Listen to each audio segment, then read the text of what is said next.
الحمدللہ رب العالمین والصلاة والسلام علی سید المرسلین۔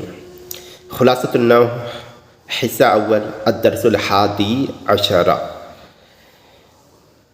یہ خلاصۃ النحو کا حصہ اول 11واں سبق حروف جارہ کا بیان۔ امید ہے آپ خیر و عافیت سے ہوں گے۔ آئیے سبق شروع کرتے ہیں۔ حروف جارہ کا بیان اچھی نیت فرما لیجیے اور کتاب پڑھنے کی دعا بھی پڑھ لیجیے۔ حروف جارہ کیا ہے؟ یاد رکھیں پچھلے اسباق میں آپ نے پڑھا ہوگا کہ جر ہونا یہ اسم کی علامت ہے۔ ایک تو یہ جر ہونا، حروف جار، حروف جو ہے نا، ٹوٹل حروف جو ہیں جس کا ہم عربی میں کام کرتے ہیں وہ 100 کے 100 ہیں، وہ عامل ہوتے ہیں۔ کچھ ایسے 100 العامل کتاب ہے جس میں عوامل گنائے جاتے ہیں، تو حروف بھی عوامل میں سے ہیں۔ عامل کیا ہوتا ہے؟ عامل وہ ہوتا ہے جو عمل کرتا ہے۔ کیا عمل کرتا ہے؟ کہ اس کے بعد آنے والے جو اسم ہو یا فعل ہو یا حرف ہو اس میں بدلاؤ لاتا ہے۔ زبر زیر پیش، رفع نصب جر، ضمہ فتحہ کسرہ، یہ بدلاؤ عامل لاتا ہے۔ تو یہ عامل اور اس کے بعد جس میں یہ بدلاؤ آتا ہے اس کو معمول کہتے ہیں۔ تو حروف جارہ دیکھیں عوامل کیا ہوتے ہیں؟ 3 قسم میں تقسیم کیے گئے ہیں اور وہ پورے 3 کاؤنٹ کریں گے تو 100 عامل بنیں گے، اسی لیے 100 العامل کہتے ہیں۔ 100 یعنی 100۔ تو ٹوٹل کتنے عامل ہیں؟ 100۔ اس میں سے کچھ حروف ہیں عامل، کچھ اسم عامل ہے اور کچھ فعل عامل ہے۔ تو یہاں ہم جو پڑھیں گے وہ حروف کے بارے میں پڑھیں گے، اور حروف بہت سارے ہیں، ان میں سے حروف جارہ۔ تو آئیے اس کے بارے میں جانتے ہیں اور اس کو سمجھتے ہیں۔ دیکھیے حروف جارہ، جو حروف کسی اسم پر داخل ہو کر اسے جر دیتے ہیں انہیں حروف جارہ یا حروف جر کہتے ہیں۔ یہ 17 حروف ہیں۔ سبحان اللہ۔ مطلب کیا ہوا کہ ایسا حروف جو جر دے، یاد رکھے جر دینے والا کوئی حروف نہیں ہے، صرف حروف جارہ کے۔ یہی وہ حروف ہے جو اسم میں داخل ہوتا ہے، فعل میں داخل نہیں ہو سکتا، نہ ہی حرف میں داخل ہو سکتا ہے۔ یہ حروف صرف اسم میں داخل ہوگا اور اسے جر کر دے گا تو حروف جارہ کہلائے گا۔ اسے حضرت امیر خسرو رحمۃ اللہ تعالی علیہ نے اس شعر کو تمام 17 حروف کو پرو دیا ہے۔ آئیے پڑھتے ہیں۔ باؤ تاؤ کافو لامو منذو و مدخلا رب حاشا من عدا فی عن علا حتی الا۔ بالکل آسان ہے، اگر یاد کر لیں گے تو اسپیڈ میں پڑھیں گے۔ باؤ تاؤ کافو لام و منذ مدخلا رب حاشا من عدا فی عن علا حتی الا۔ اب ان کی تفصیل حسب ذیل ہے۔ اب یہاں پر سارے حروف گنا دیے گئے ہیں۔ با، تا، کاف، لام، منذ، خلا، رب، حاشا، من، عدا، فی، عن، علا، حتی، الا۔ یہ سارے حروف 17 ہیں۔ آئیے ان کے ایک ایک مثال دیکھتے ہیں۔ من، اس کا معنی ہوتا ہے سے۔ العجوۃ من الجنتی، عجوہ کھجور آپ نے سنا ہوگا، عجوہ جنت سے ہے۔ اب دیکھیں من جو آیا ہے، من حروف جار ہے، الجنتی یہ اسم ہے، اور حرف جار اسم میں داخل ہو کر اسے جر دیا۔ جر یعنی کسرہ، ایک زبر یا 2 زبر۔ جب الف لام ہو تو 1 زبر، اور اگر الف لام نہ ہو تو 2 زیر آئے گا۔ ٹھیک ہے، جیسے آگے چلیں۔ دوسرا مثال ہے حتی، یہ بھی حرف جر ہے، اس کا معنی ہوتا ہے تک۔ حتی مطلع الفجر، یہاں تک کہ فجر طلوع ہو جائے۔ تیسرا ہے الا، اس کا 2 معنی ہے تک اور طرف۔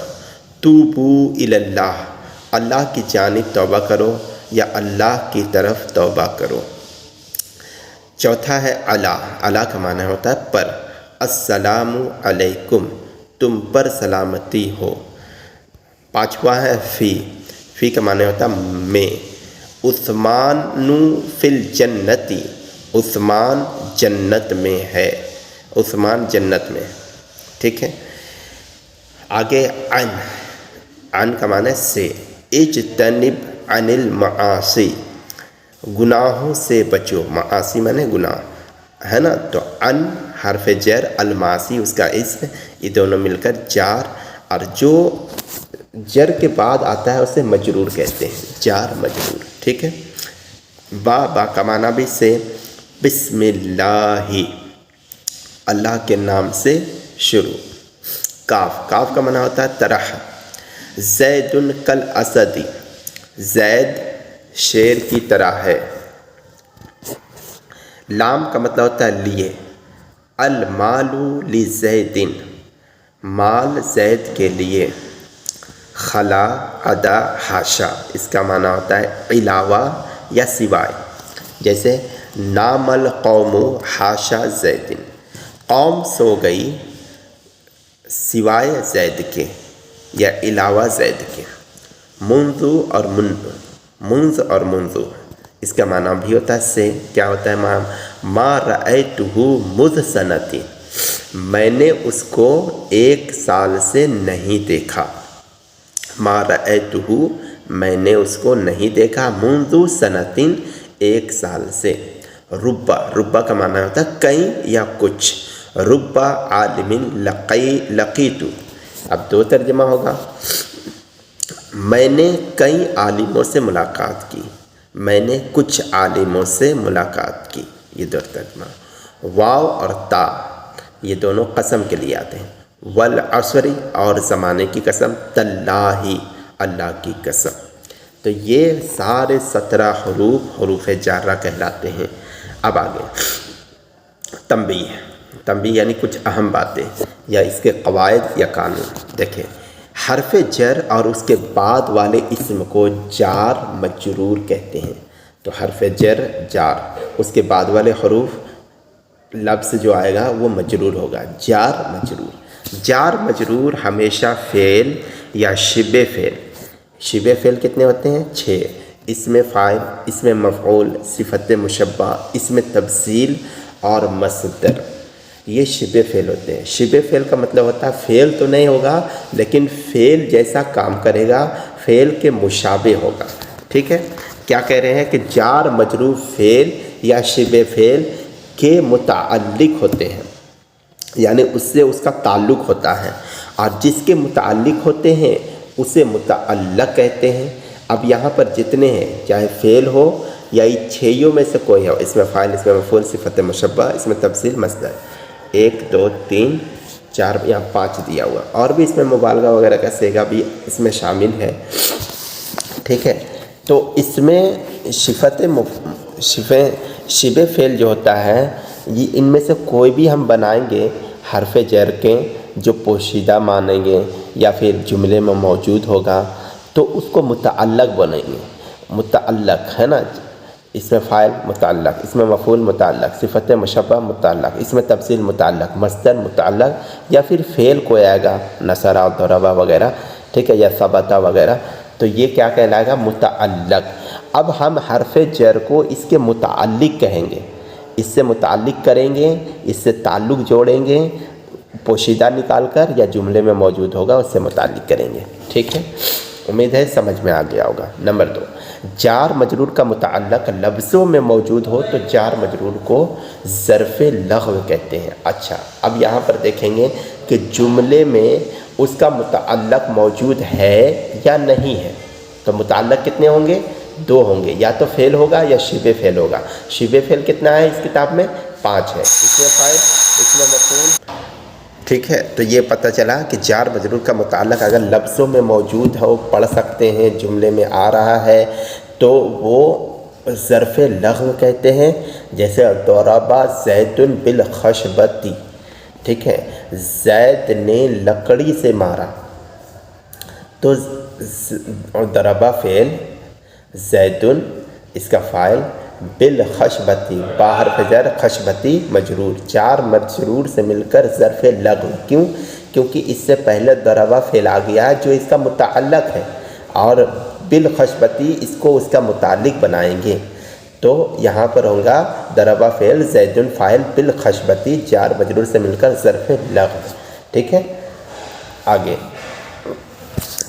اور اگر ان کا متعلق لفظوں میں موجود نہ ہو بلکہ محذوف ہو، پوشیدہ ہو، چھپا ہوا ہو، تو ان کو ظرف مستقر کہتے ہیں، ٹھیک ہے۔ اب دیکھیں اس میں مثال میں اس میں جملے میں اس کا متعلق نہیں دکھے گا، جیسے الولد فی الدار، لڑکا گھر میں ہے، کیا مطلب؟ الولد ثبت فی الدار، یعنی ثبت جو ہے ہم نے پوشیدہ مانا ہے، محذوف ہے، اس کا متعلق، کیونکہ متعلق اگر لفظوں میں موجود نہیں ہو تو اس کو محذوف مانتے ہیں، ٹھیک ہے۔ اب اس کے چند قاعدے دیکھتے ہیں۔ فائدہ یہ ہے، نمبر 1، کلام میں اگر کوئی ایسا فعل یا شبہ فعل موجود ہو جس کے متعلق جار مجرور کو کیا جا سکتا ہو تو اس کو اسی کے متعلق کر دیں گے، جیسے قرأت القرآن فی البیت، میں نے قرآن گھر میں پڑھا، تو اب قرأت فعل ہو گیا، اب اس فعل کا فی البیت یہ اس کا متعلق بنا دیں گے کیونکہ لفظوں میں موجود ہے۔ نمبر 2، اگر ایسا نہ ہو تو اس لفظ کے مطابق فعل یا شبہ فعل کو محذوف مانیں گے جس کے ساتھ جار مجرور کا تعلق ہے، ٹھیک ہے۔ پوشیدہ مان کر نکالیں گے، تب پوشیدہ ماننے میں اختیار ہے، چاہے ہم فعل کو مانیں یا شبہ فعل کو مانیں، ٹھیک ہے۔ مثلا جار مجرور اگر خبر کی جگہ واقع ہو، اچھا کیسا ماننا ہے؟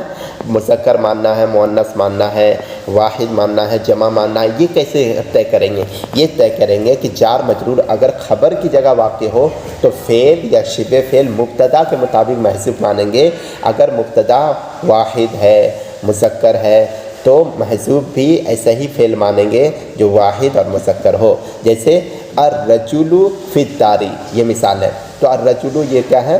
مذکر ہے اور واحد ہے، تو فی الدار جار مجرور سے مل کر ظرف مستقر، کیوں؟ پورے جملے میں اس کا متعلق نہیں ہے، تو ثابت مانیں گے، نکالیں گے، یا موجود نکالیں گے، کچھ بھی نکال سکتے ہیں جو مناسب ہو۔